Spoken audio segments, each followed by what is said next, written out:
What is going on, everybody? Welcome to another brand new installment of For the Love of Wrestling. I, of course, am your host, the Renegade of Wrestling, JJ Williams. Happy Tuesday. We're here today to discuss last night's episode of Monday Night Raw, per the usual. And it was a pretty eventful show. We had 2 title matches last night. We crowned a brand new women's champion via Battle Royal due to Rhea Ripley having to surrender the title because of her injury. Let's get right into it. Raw kicked off last night with Michael Cole and Pat McAfee in the middle of the ring. They welcome us to Raw, and they proceed to hype the show up.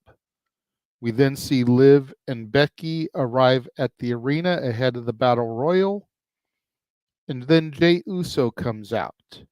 And he begins to talk about his upcoming title match against Damian Priest at Backlash. This, of course, brings Priest out, and the two begin to go back and forth at each other. Priest gives Jey Uso some compliments, but they're more like backhanded compliments. And so, and now fired up, Jey Uso proceeds to insult Damian Priest, saying that he's only the leader of the Judgment Day because Rhea Ripley is out due to injury. He calls Priest Dominic Mysterio's bitch. And then JD McDonough comes out trying to attack Jey Uso. However, a miscommunication between McDonough and Priest allows Uso to super kick Priest and take him out. This, of course, upsets Damian Priest, and we'll get into that later. There's more as the story develops.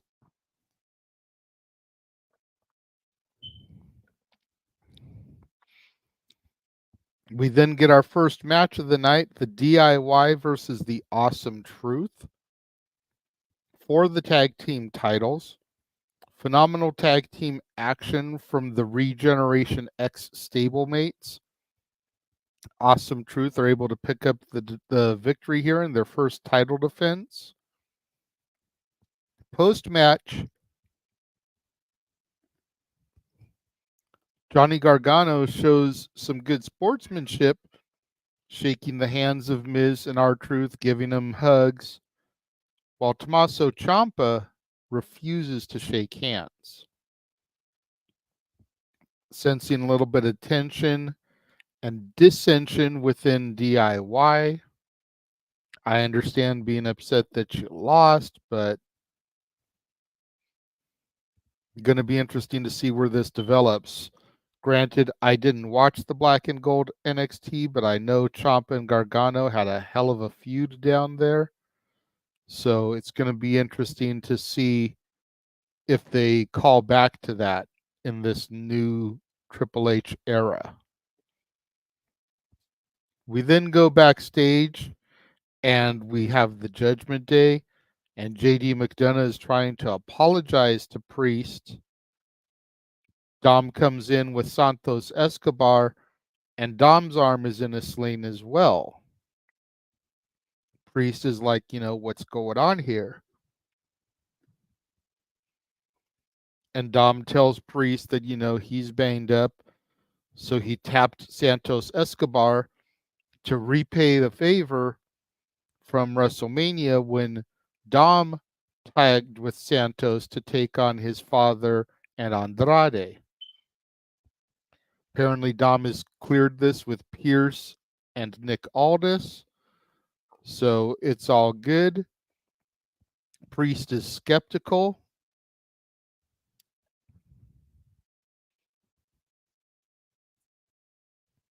And Priest tells them to handle their business. JD McDonough says, yeah, we'll handle Judgment Day business. And Priest says, no, handle your business. So definitely starting to see some more cracks form within the Judgment Day as well.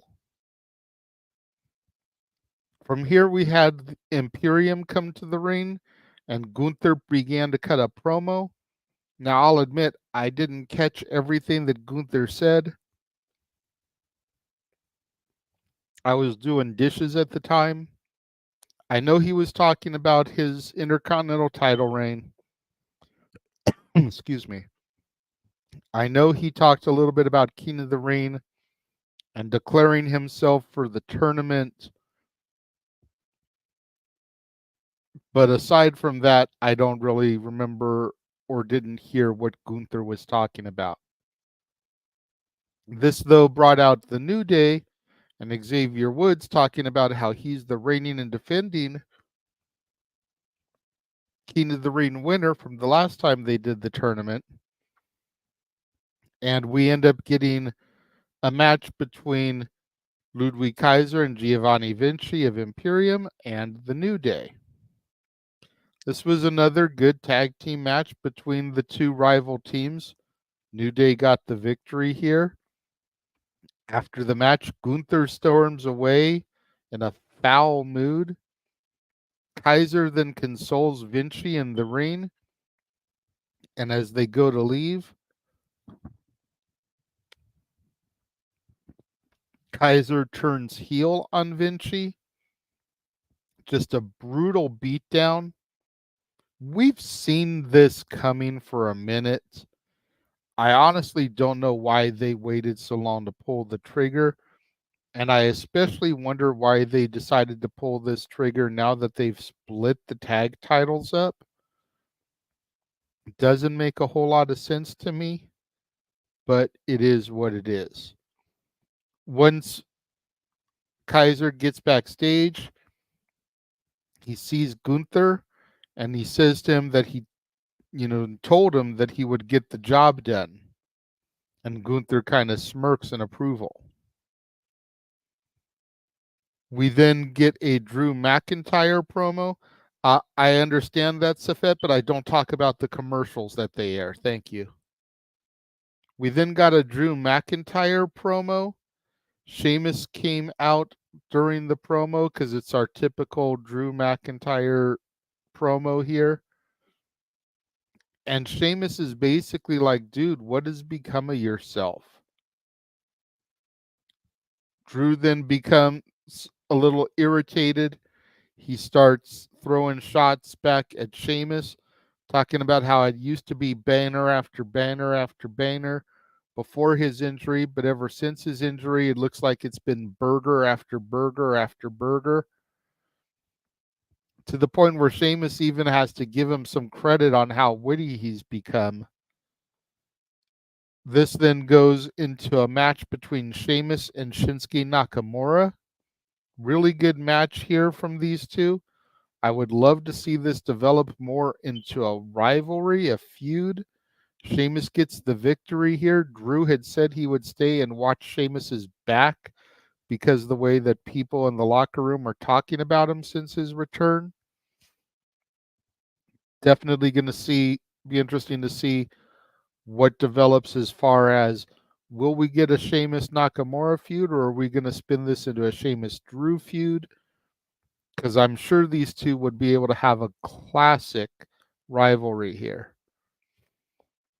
We go backstage and Sami Zayn is asked about Chad Gable's actions from last week. And he says that he doesn't really want to talk about it right now, but he's going to be curious to see what Gable says when he goes out to the ring. Bronson Reed then comes in and basically tells Sami that you need to be worried more about me coming for the title than why Chad Gable did what he did. And then Bronson Reed just begins to brutalize Sami Zayn backstage. So I think it's pretty obvious that our next championship contender for Sami is going to be Bronson Reed. We then go out to the ringside area. Chad Gable explains his actions from last week. And basically, he feels like Sami was rubbing it into his face, is essentially what he tries to convey here. Sami Zayn, his hometown crowd, He gets the victory, and then he goes over and tries to, be the good sport to Chad Gable. Chad Gable does the right thing. He gets up, he raises Sammy's hand, but when Sammy goes over to his family, the victor, which Chad Gable was not able to do because he lost his family. He felt like it was really kind of getting rubbed into his face, and that's where he snapped. He then turns his attention to the Alpha Academy and says how big a disappointments they've been. How Tozawa comes out there, does his little dance, and loses every single match. Maxine Dupree, pretty as a princess, but dumb as a box of rocks. And Otis, the biggest disappointment of them all. Chad Gable then says that we're going to try to refocus everything and basically reestablish the Alpha Academy by any means necessary. And they all walk out of the ring. So it's going to be interesting to see where all this goes from here. I don't know about a heel Maxine, and I don't really know about a heel Tozawa. I could imagine a heel Otis. I could see them turning Otis into one of these big bad monsters. But Tozawa and Maxine, I can't really see. And then with the draft looming beginning on Friday, it'll be interesting to see if some of these people get drafted away from Alpha Academy.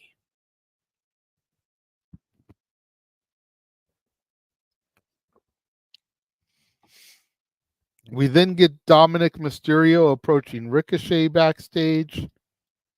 Dom kind of apologizes to Ricochet sarcastically about not being able to compete. Ricochet says that if there's anybody that's more upset or as upset that Dom can't compete tonight, it's him, because he really wanted to get a piece of Dominic Mysterio and beat his ass. The two separate, and Dom turns around, and there's Liv Morgan. And they don't say anything, but she just kind of has this sad look on her face. And we know she's not apologetic for how she hurt Rhea, because that was part of her revenge tour. So is Dominic cheating on Mommy with Liv? Just like Eddie cheated on China? Like,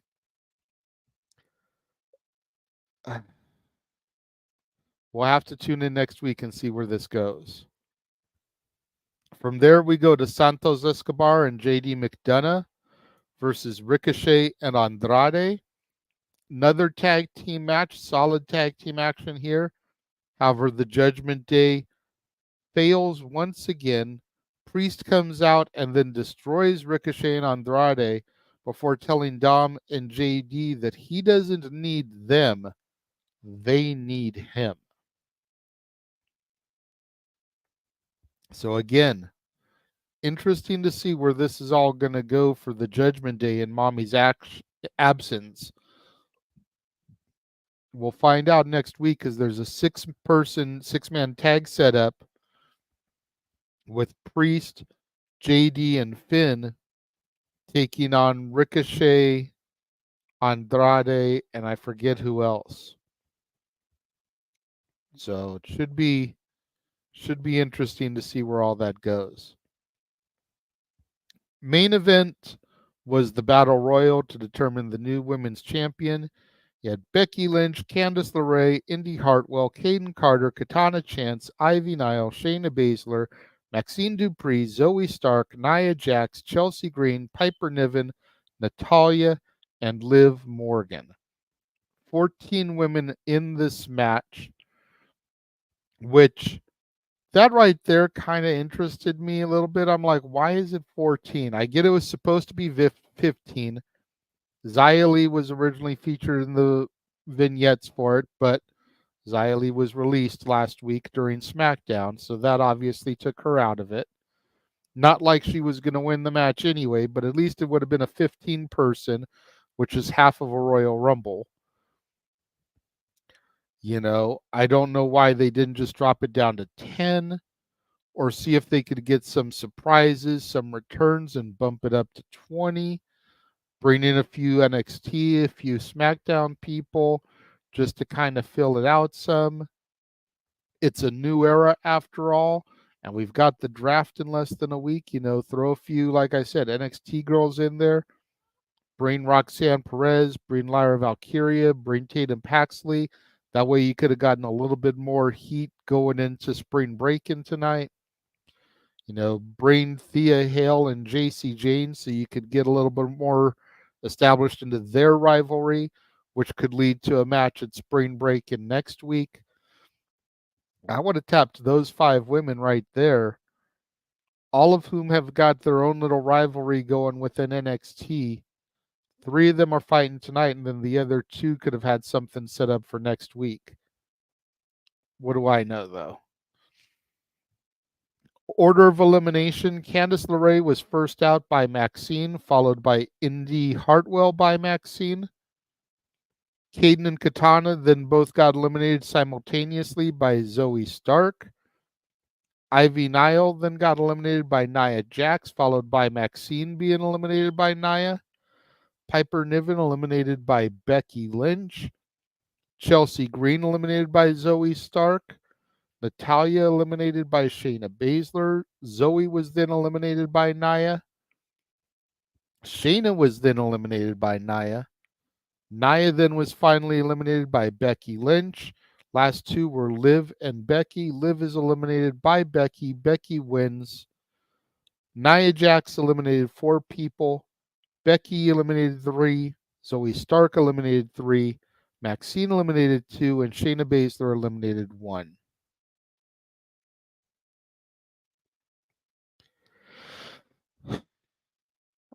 I'm kind of conflicted with how I feel about this because I don't think it should have been Becky that won.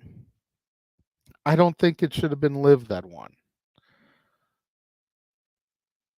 I feel like, if anything, it should have been Nia or somebody else, because we've always got time to move the belt back to somebody else before Rhea returns and can resume the feud with Liv. We could have had somebody like Chelsea Green win the title, making things insufferable for Adam Pearce to the point where he's praying she gets drafted during the draft this week, and she ends up staying on his show, which brings more woes. So then he almost kind of turns into this heel general manager where he's constantly booking these obstacles for Chelsea to overcome, and she keeps overcoming them. And then you get to Money in the Bank, and whoever wins Money in the Bank cashes in on her.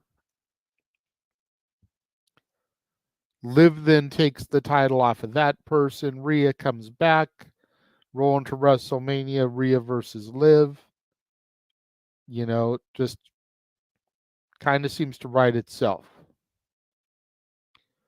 But I think we're past the 4 horsewomen era, personally. The fact that 2 of the 4 horsewomen are now the champions again, not really a fan of that.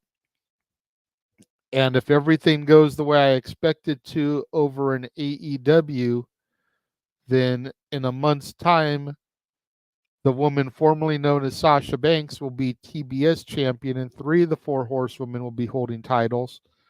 That just leaves Charlotte. So I'm not a fan of that. I think there's too much, excuse the pun here, raw talent in the WWE to constantly be giving the 4 horsewomen the titles. And especially since Becky lost to Rhea at Mania 2 weeks ago. So it's like you couldn't beat her at WrestleMania, but you win a battle royal to become champion. No sense to me whatsoever.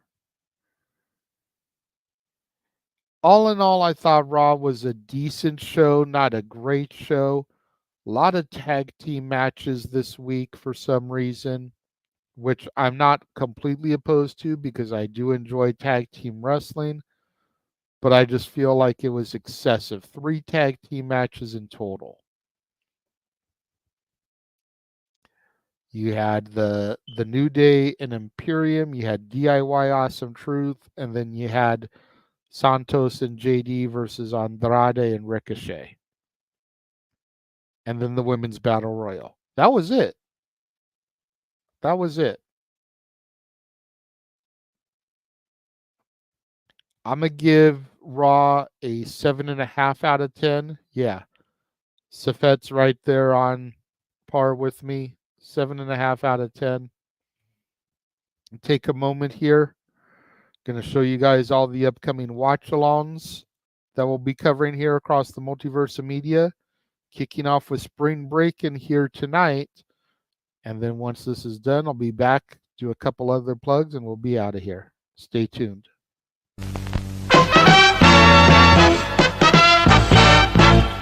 And now, preview time. So let's take a look at what's coming your way.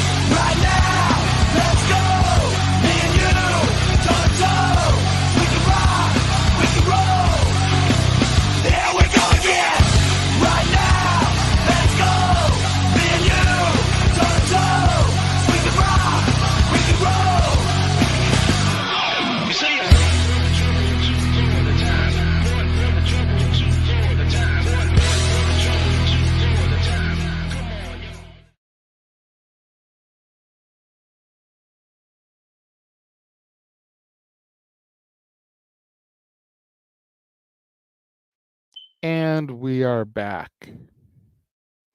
So again, make sure you guys tune in tonight, 5 o'clock Pacific, 8 o'clock Eastern for night 1 of NXT Spring Breakin'. We'll probably go a little bit early if I can wrangle things with Noah properly. That way we can talk about the card just a little bit. Also today at 4 o'clock Pacific, 7 o'clock Eastern, Stat Boy once again opens the doors to the sports bar. Food is hot, the beer is ice cold, and the seats are warm.